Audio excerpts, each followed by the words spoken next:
Welcome to our channel. We are a full-time travelling family of 3 who have been on the road for over 2 years, working as we go. We have ridden around mountains and climbed them, swum with seals and been chased by crocodiles, slipped through the mud and gone underground. We have stayed in sites with million-dollar views, found incredible pink lakes, and taken the roads less travelled. Thanks for joining us on our journey. We are Trippin' Around Doz.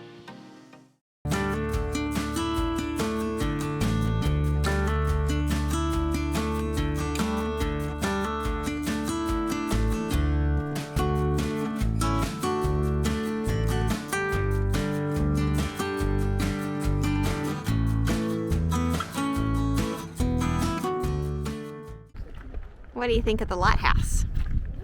There'll be some good fishing out here. Always the fishing. Well, if you were to live out here, what else would you have to do? You'd reproduce, you'd fish, and you'd fix the lighthouse. We just read about the very first lightkeeper that came out and he had 11 children. So, yeah, there wasn't much to do here. No. But anyway, it's $25 to go up the lighthouse each. And it's not a very big lighthouse, so we're going to give that a miss. But it was built by convicts. It took them 18 months and they were promised if they got it built that they got their freedom. So,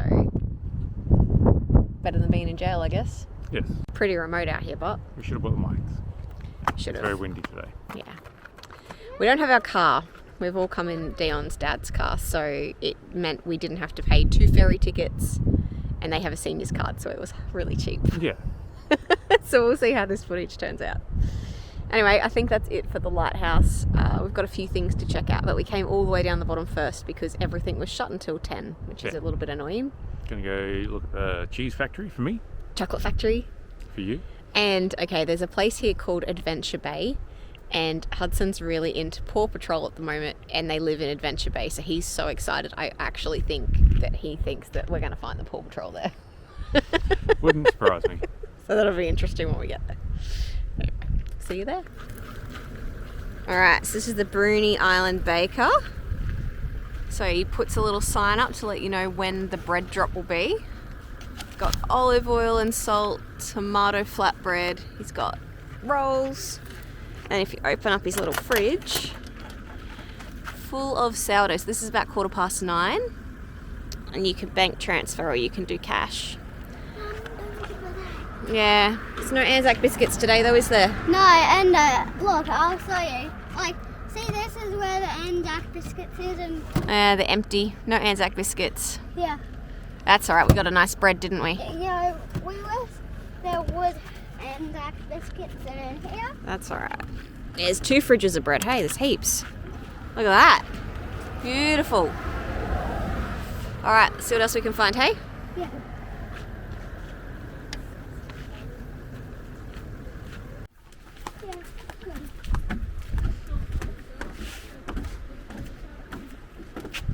We go all up these stairs. There you go, look at that.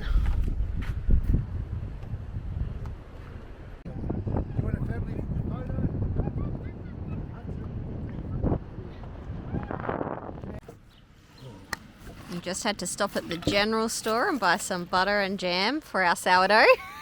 What are you cutting it with? A pocket knife? Pocket knife, very sharp. We really didn't think this through, and he's got a Yeah, I've got it plastic with one of knife. those plastic knives. Cool. You use that one life first, you reckon? And then I was paying, and somehow this box of biscuits ended up on the bench, and I don't know how that happened. They're on sale. $1.99. Bargain. Oh, this is good fun. All right, welcome to Adventure Bay. So we just visited Adventure Bay, didn't we? Yeah. If you were a kid, you would really like watching Paw Patrol, and Paw Patrol lives in Adventure Bay. They're not in Australia. Did you find them? No. They weren't here, were they? No. Oh, you a bit disappointed? Yeah. It was just like a town. It was, wasn't it? Yeah. Oh, that's all right. Yeah.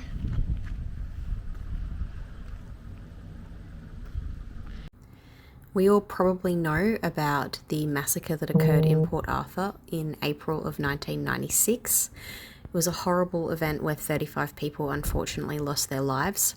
However, it did bring about gun law safety changes in Australia, which have obviously been positive for here. At this historic site, they don't talk about it. There is a memorial garden to the people that lost their lives, but they don't name the person who was a part of the massacre. And the main focus is on the prison itself and what went on within the prison. Yeah, so this video is mostly just about the historic relevance of the prison, not the other unfortunate events that have happened in the area. Oh, hello. Hi. You have to wait because I'm busy. Okay, so we just got back from the complimentary little boat cruise around the harbour. Yes. So that was interesting.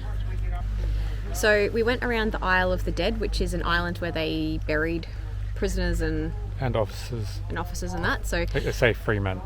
yeah, so the free people and officers are buried on the top of the hill on the island, and all the convicts are on the bottom of the hill in unmarked graves. Yes.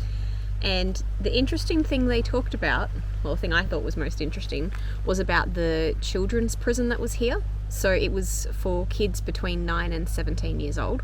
Yeah, so that's pretty young, but apparently you were legally... You were criminally responsible at 7. So if they caught an 8-year-old pickpocketing, you just get thrown in jail. So they figured out that they were throwing all these children into jails with adults, and what do they call it? Criminal university. Yeah. Because they were all learning from these adults how to be better criminals, I guess. So they decided to start shipping them out here. Imagine being their parents, you 8-year-olds in prison, and then they're getting shipped to Tasmania. From London. From London. But anyway, they'd ship them out here, they'd put them in the kids' prison, and then they taught them basic, reading and writing, maths. Writing, a trade skill. Yeah, like building boats or cutting stone or whatever. Bricklaying or brick masonry, whatever it is. And then once they were deemed to be good enough, they got sent out to basically be bought as labour. Yes. To turn their lives around. And they said it worked for a lot of them. Not all of them though. Yeah, still better than nothing. That's crazy. Considering now criminally responsible is 17. That's a big difference. Yes. So anyway, yeah, so we're going to go down to the dockyards. Apparently they built 200 boats here. I don't remember the number. Pretty sure it was 200, everything from long boats to ships. And it ended up getting shut down because the local boat builders got annoyed because they couldn't compete with the pricing, because the boats the convicts were building, they were selling at cost price of a professional boat builder, because obviously they didn't have to pay for the labour. Yeah, and they were putting out more boats per year than the normal boat builders were, because they just had so much labour. Yeah. So it's really interesting here. It's kind of hard to film because it's just a lot of destroyed buildings, really. And there's a lot of people around, and it's just awkward filming when there's people around.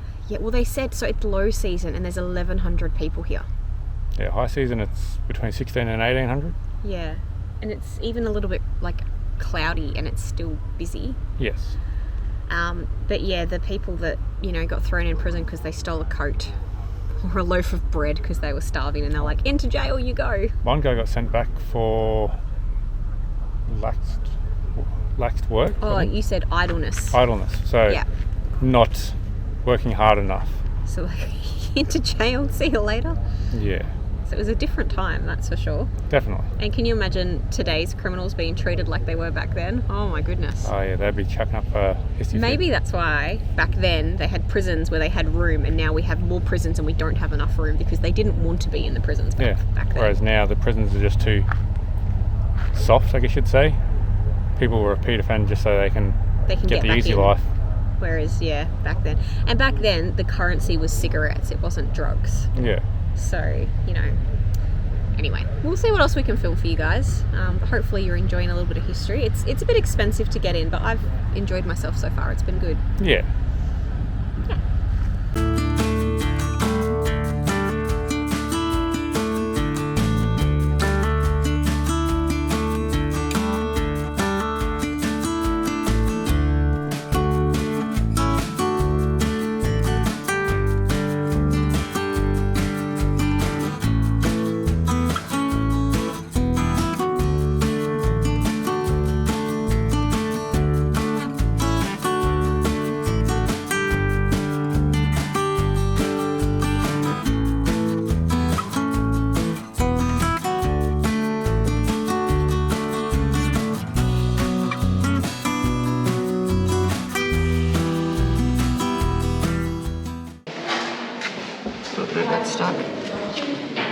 inside the prison rooms.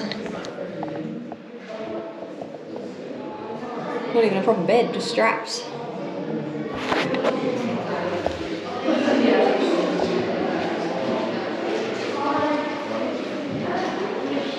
How good is having grandparents around? We can actually talk. It makes it a lot easier without Hudson just sitting there asking questions while we're talking. Yeah, so that was the separate prison, which was essentially solitary confinement. Yes. So there was normal cells where they weren't allowed to talk, and once they went into that prison, they had their hair cut and they were given a number, and that was the only name they were allowed to go by. They weren't allowed to use their actual name. Yeah. Which would be pretty demoralising. And then if you did the wrong thing, you went into the punishment room, which I'll roll here.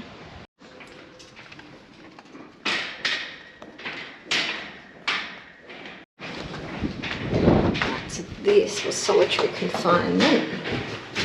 There's a door here, and then, oh, I might need to put my torch on. You can see that. In here. Lock me in. Bye. I take my torch off. So people were in here for 7 days at a time if I shot that. 7 days at a time. Only let out for an hour a day. Alright, open me up. That's creepy. I was going to lock it. And essentially it's a pitch black room, and they put you in there for like 7 or 14 days at a time. There was a minimum 3 days. 3 days. Yeah. Up to, I think the longest was 21 or 24 days.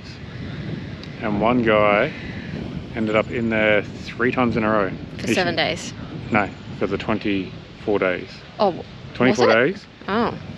Guards came to see if he'd learnt his lesson, and he spat in the guard's face. Again? So he was back in there, and he did that 3 times. So they were allowed out of their pitch black cell for 1 hour a day into the sunlight for No, I'm exercise. pretty sure it was 1 hour every 3 days.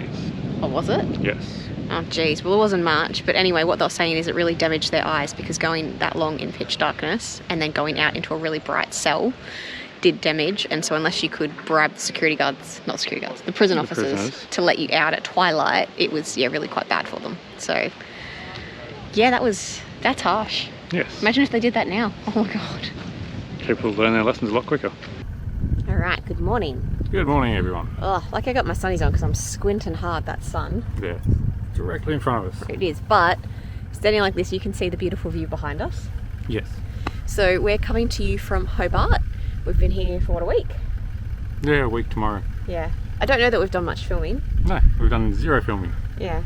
I'll chuck a few little things in, but not much. Anyway, a lot of people struggle to find a place to stay in Hobart. Yes. You can't stay where we're staying, so that's not going to help you, but we met Steve in, where were we, Lucky Bay? Lucky Bay in Western Australia. Yeah, so when we were in Western Australia, we met this guy called Steve at the campsite. We got chatting. He said, oh, you know, where are you going next? And we said, oh, we're on the way to Tassie. And he goes, oh, I live in Tassie. Just come stay with me. Yeah. So we got his number and we gave him a call, and he was like, yeah, come stay. He's got, what, like 20 acres? 22 acres. He had 40 something. But Yeah. So, yeah, we rocked up and we've just picked a place to park up on his property, and it's been so nice. It is really nice. Away from the hustle and bustle. We've got the beautiful water. You drop the boat in straight off his front driveway. It's across Just at road the end from of the driveway. And this morning he took Hudson for a drive on the tractor, which... He's been asking all week. Yeah, so he just had the best time. Today we are on Bruny Island on the east coast of Tasmania. Yeah. It's a nice sunny day. Yeah, it's actually turned out alright. It was a bit miserable this morning. Yeah. We weren't actually planning on coming here because of the cost of coming here and hiring bikes and whatnot. Yeah, so it was $53 each for me and Dion, and $33 for Hudson on the boat. And then there's no cars here. So if you'd like to not walk a million miles, bike hire is $40 each, and to bring Hudson's bike over on the ferry cost us $15. So it adds up pretty quick. It does. There's also no food or water on the island, so you have to bring everything with you. It is what it is, but we thought, we're in Tassie, we're probably not going to get back here, so... That and Jess's friend Phil they've done this already, and you Phil, you're watching, you're a tight ass, but that gave us more reason to come here. She said it was her favourite part of Tassie. Yes. So yeah, so we've come over, we went over and saw the painted cliffs, and now we're at Fossil Cliff. Yeah, Fossil Cliffs. Fossil Cliffs. We've ended up walking. When we booked our tickets yesterday at the Parks and Wildlife office, they told us just to book the bikes when we got here, because apparently there's 80 bikes available to hire. And Yeah, yesterday, 4 people. 4 people hired them. Well, we got here today and they were like, oh, we've got 60 people that have already pre-hired them. Yeah. So We decided we're going to walk. we're walking, which has actually been fine. Some of the hills here are pretty big. Yeah, I wouldn't want to try and ride up some of these hills. No. But this place is where you come to see wombats in the wild. Yeah, so we got maybe 100 metres from the jetty that you get off the boat, Mm. and there's this wombat laying beside the road sunbaking. Yeah, and there was one up at the main settlement, just like snoozing next to the veranda. And there's just been a couple just wandering around, so that's been really cool because you don't get to see that very often. No, they have no fear of humans over here. None. So you're allowed to go up to 2 metres to them, but they'll literally just walk up to you and come within that 2 metre buffer. Yeah, Obviously, we walked away, but you know they don't have any fear, which is good. And I think you were sort of impressed with the Fossil Cliffs. yes. There is a Fossil Cliffs is just, there's a heap of shells that have been fossilised, and I didn't think much of it, but once we got down there and saw the amount of shells, like I thought you'd find 1 or 2 in the rocks. There are millions of them. Millions. And it's just like there's a slab that we got a photo of. It's about 15 metres by 3 metres high by like 2 metres thick of just shells. Yeah, it's pretty incredible. It's kind of like Shell Beach in WA, but they're all just stuck in the rocks. And they're huge, like Yeah. massive shells. But yeah, so it's been a really nice day and it hasn't rained. The only disappointment has been that Deon brought all his snorkeling dive gear over, and we asked on the island, someone that worked here, what, you know, where was good, can we go up at the Fossil Cliffs? And they said nah. They literally said it would take you 30 minutes to climb down the cliff to get And into the 30 water. minutes back up. And then we got here and there's literally a path that takes you down the cliff. Yeah, some stairs. So Deon left all his stuff in safe storage back there, so we didn't have it. Yeah, it's like 15, 20 kilos worth of stuff. And I was like, yeah, if I can't take it in. There's no point dragging it up the hill. But yeah, we got here and it's dead flat, out of the wind, no waves, and didn't bring it with me. Yeah. Key there, don't always listen to locals. Yeah, they don't always tell you. They won't tell you the best spots to go. But it's actually been really good for Hudson because there's no cars except the Ranger car. So he's been able to just ride his bike and we haven't had to be like, slow down, come back, you've gone too far, because, you know, there's no danger to him except himself. And yeah, it's worth the day trip. Like, it's a nice little day out. If you're just going to walk it and it's only $40 to get over, or $50, that's a good day. Yeah. So yeah, if you bring in dive gear, take it to Fossil Cliffs.